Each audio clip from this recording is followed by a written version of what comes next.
À l'approche de la date limite imposée par la CEDEAO pour rétablir un régime civil au Niger, une situation tendue se profile alors que les militaires au pouvoir ont fait appel au groupe mercenaire russe Wagner pour obtenir de l'aide.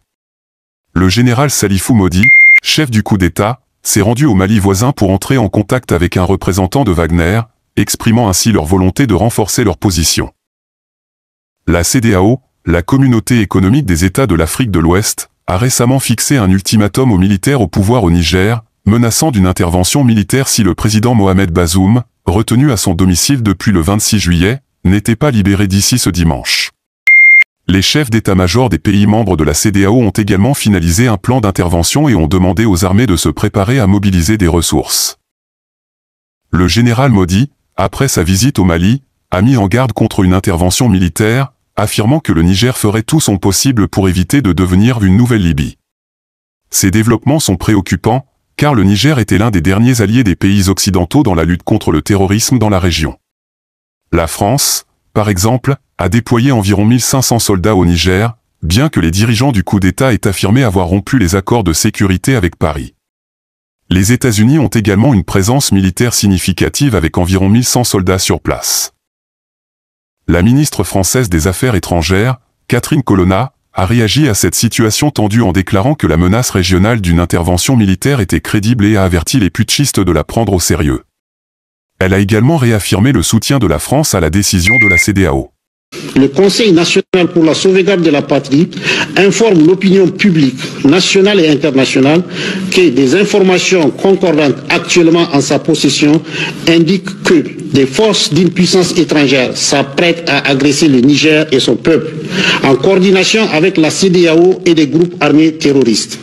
Le Conseil national pour la sauvegarde de la patrie met en garde la CEDEAO à la solde de cette puissance étrangère contre toute ingérence dans les affaires intérieures du Niger, ainsi que les conséquences désastreuses de cette aventure militaire sur la sécurité de notre sous-région, sa stabilité et l'unité de notre communauté.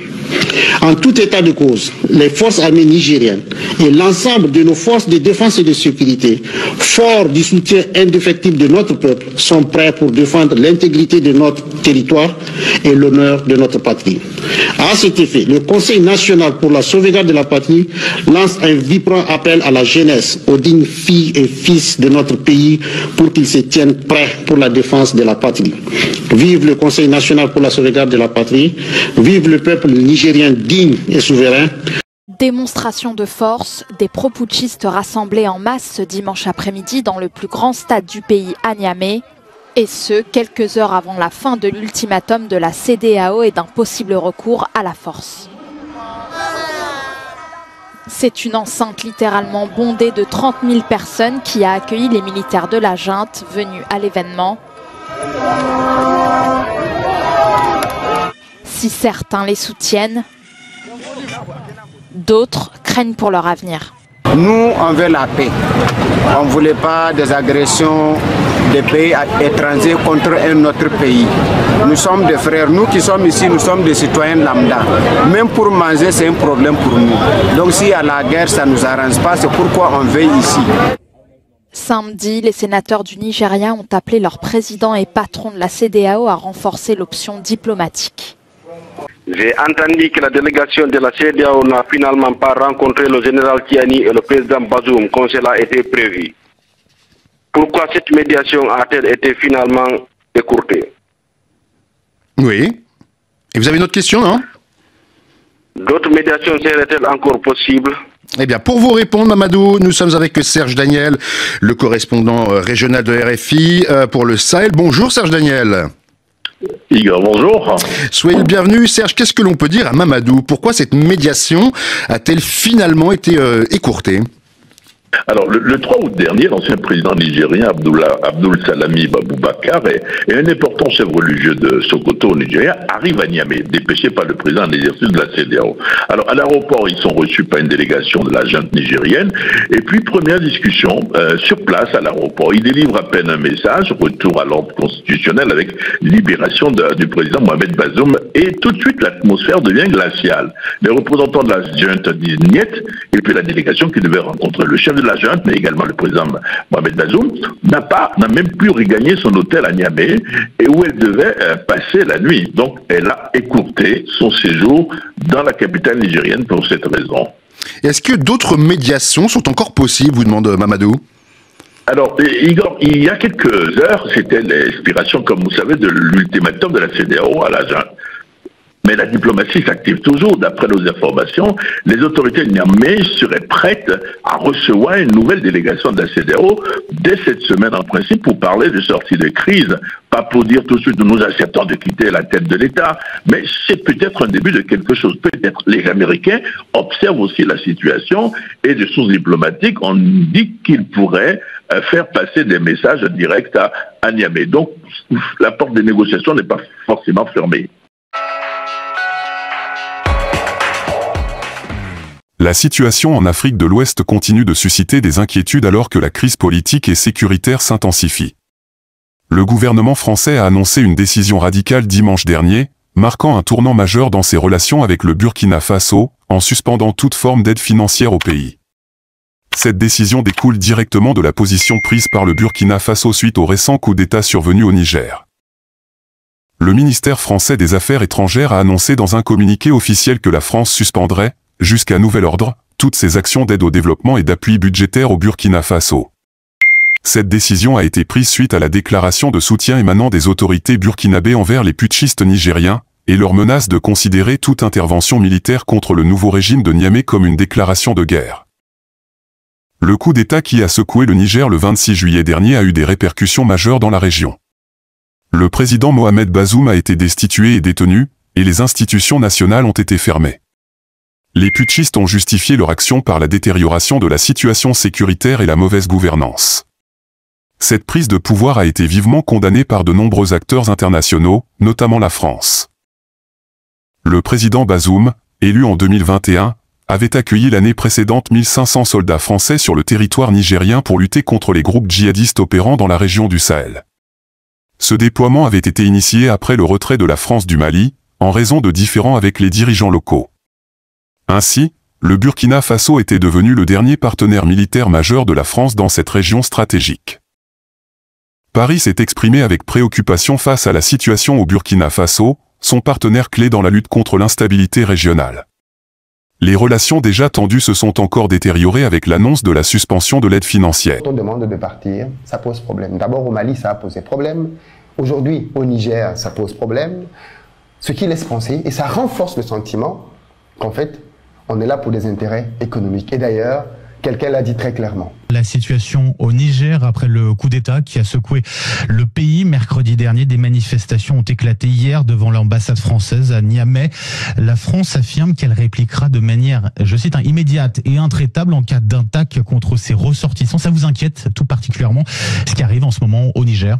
Ce qui m'inquiète, c'est que la situation au Niger est en fait quelque part l'aboutissement de notre retrait progressif du Sahel. La France en est chassée État après État au profit du Mali, le Burkina Faso déjà. C'est ça, un coup d'État militaire, immédiatement les ressorts anti-français sont présents. Je voudrais quand même être clair, il y a effectivement des populations dans la capitale qui s'en sont pris au symbole de la France. Ça ne veut pas dire que la population totale du Niger est anti-française. Il faut se méfier des manipulations payées par la Russie, qui sait très bien aussi financer quelques émeutiers pour que ces drapeaux soient brandis et que le monde entier croit qu'elle a récupéré finalement la mise en Afrique. Donc en tout cas, vous dénoncez très précisément l'implication de la Russie d'une manière ou d'une autre ici. Je suis pas le seul à le faire. Enfin, je pense qu'il est évident que les ressources minières du continent africain et le positionnement stratégique notamment, en l'occurrence en uranium sur le Niger, intéressent fortement Moscou et que Moscou fait tout pour nous déstabiliser. Donc on verra quelle est la position de la junte qui vient de prendre le pouvoir et renverser le président vis-à-vis de Moscou. Je serais surpris qu'elle y soit hostile. Et en tout cas, la France, et pour le coup, je suis peu suspect de soutien à M. Macron, mais je trouve que sa réaction a été proportionnée. Nous ne pouvons pas quitter le Niger et je suis donc pour le coup dans les 19% des sondés qui pensent que la France doit rester présente militairement non seulement au Niger mais ailleurs en Afrique. Notre retrait nous coûterait très cher à terme. Nous avons besoin de rester très présents sur le continent africain. C'est déjà d'autant que c'est la base principale aujourd'hui au Niger de la lutte contre le terrorisme. Mais c'est la seule qu'il nous reste après avoir été chassé d'autres pays. Donc il y a un intérêt stratégique évident pour la France à rester présente. Donc on verra, la situation est évidemment très confuse pour le moment, mais notre intérêt premier, c'est de rester sur place le plus longtemps possible. Évidemment de protéger nos ressortissants, ils sont 5 à 600. Pour l'instant, pas de rappel des ressortissants. Non, mais écoutez, la situation est un peu ambiguë parce que le président qui a été renversé peut quand même continuer à communiquer avec ses homologues. Oui. Donc on voit bien que la junte n'a pas coupé tous les ponts et qu'elle garde plusieurs fers au feu. En tout cas, nous devons absolument rester ici parce que sinon, c'est la dégringolade complète et nous le paierions cher dans l'avenir. Donc il y a un intérêt national bien compris qui est que la France reste sur la question de la lutte contre le terrorisme en l'occurrence, c'est ça. Mais pas que. Écoutez, c'est-à-dire, moi je veux pas être naïf parce qu'en diplomatie, il faut pas être naïf. La France a besoin d'être présente en Afrique, y compris pour ses intérêts économiques. Voilà, c'est pas la peine qu'on se raconte d'histoire parce que Moscou, eux, ne s'en rendent compte pas.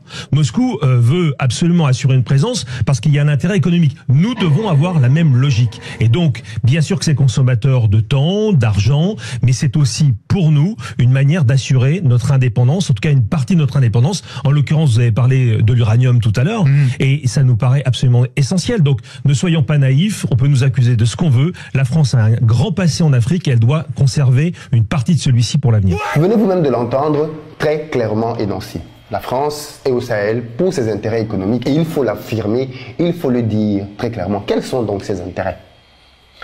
On a une base militaire au Niger qui surveille, comme du lait sur le feu, les opérations d'Orano, anciennement Areva, dans le Niger pour l'exploitation de l'uranium. Ça c'est connu, même si ce n'est pas dit.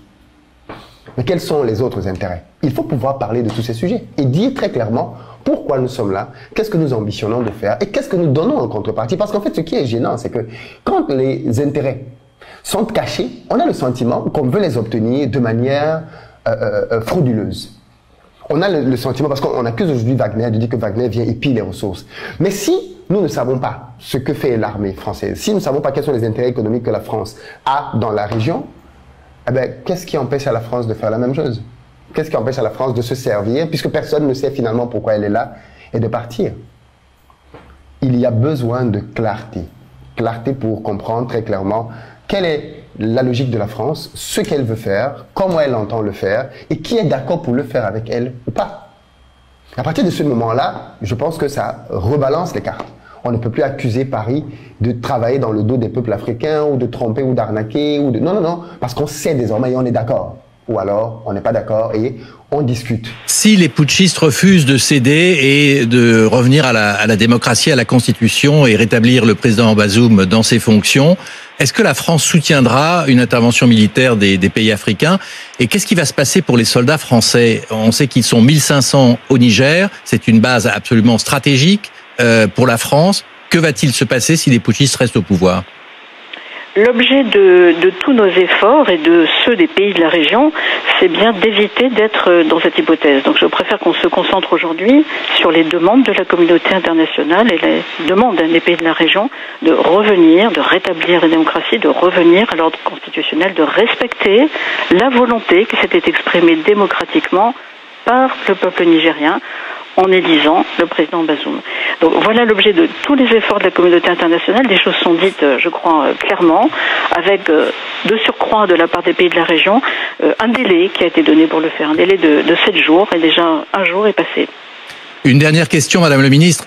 On a beaucoup accusé la Russie d'être derrière ces manifestants qui étaient devant l'ambassade de France. On a vu des drapeaux russes. Est-ce que vous voyez la main de Moscou dans ce qui se passe au Niger ? Beaucoup pensent plutôt que c'est une démarche opportuniste après une aventure d'un haut gradé militaire. Je suis pas sûr en effet que tout le monde dorme au Niger avec un drapeau russe sous son oreiller, mais ensuite que la Russie essaie d'en profiter, c'est possible, elle le fait dans d'autres pays de la région, donc c'est une hypothèse. Mais enfin pour le moment, on se concentre encore une fois sur la sécurité de nos compatriotes. Merci Catherine Colonna, ministre des Affaires étrangères, d'avoir été en direct avec nous sur... Le délai émis par la CEDEAO est arrivé à terme et les choses se concrétisent sur le terrain. Du côté du Niger, le colonel Amadou Abdraman, dans une allocution télévisée, annonce clairement que le Niger ferme son espace aérien. On l'écoute. Communiqué numéro 23. Face à la menace d'intervention qui se précise à travers la préparation à partir d'un pays voisin, l'espace aérien nigérien est fermé à compter de ce jour, dimanche 6 août 2023, pour tous les aéronefs jusqu'à nouvel ordre. Toute tentative de violation de l'espace aérien national fera l'objet d'une riposte énergique et instantanée.